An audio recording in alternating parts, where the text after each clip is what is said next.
This wedding is a clown show! Her voice sliced through the chapel, louder than the music, sharper than the blade she carried in her tongue. My sister-in-law, red-faced, trembling, her hands balled like she was the one betrayed. "You're marrying a nobody, just a pathetic valet!" Gasps, murmurs, heads turning like vultures circling a wound. She stormed down the aisle, dress sweeping behind her like a curtain closing on civility. My bride's fingers trembled in mine. Her whisper was for me alone. "Should we tell them who you really are?" I squeezed her hand. My voice was calm, steady, anchored. "Be patient, because truth revealed too early is wasted." The ceremony went on. Smiles forced, vows spoken through the echo of her screech. Applause muted, poisoned by suspicion. Later, at the reception, her family hovered near each other like predators tasting blood. Their eyes flicked to me, dismissive, mocking. A valet, a fraud, a man beneath their name.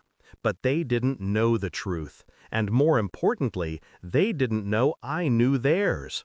Her brother's gambling debts, hidden under layers of false accounts. Her father's offshore transfers, bleeding the company dry. Her mother's polished smile masking forged donations that never reached charity. Secrets stacked like dynamite, waiting for a match. The irony was delicious. They thought I was the outsider, the unworthy intruder. They had no idea the walls were already closing in. I played the role well, quiet, polite, the hired help they believed I'd always been. But behind the mask, I collected. Documents, bank records, screenshots, conversations overheard in half-whispers they thought were safe. Every night, while they congratulated themselves on another day of survival, I stitched the threads together. Their family wasn't a fortress, it was a rotting house. I just leaned against the beams and listened to the wood groan. Still, patience was required. A misstep could give them time to cover, to erase. I smiled at them over champagne glasses, toasted their good fortune, laughed at their jokes. Meanwhile, the storm grew in silence. My bride noticed my calm, mistook it for resignation. She asked again one night, her voice cracking, "Shouldn't they know who you are, what you've built?" I kissed her hand. "Not yet, because revenge requires timing, and timing requires restraint." The night came like any other. A family dinner, laughter brittle, wine poured too quickly. Halfway through the meal, I rose, slid a folder onto the table. Her father frowned, irritation flashing. "What's this?" "Truth," I said. He opened it. Bank transfers, names, numbers, dates, offshore accounts bleeding his empire into ruin. His face paled. Another folder slid across, to her brother.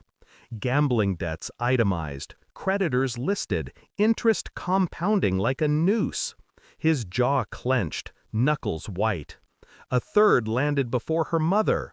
Fake charity documents, signatures forged in her perfect handwriting.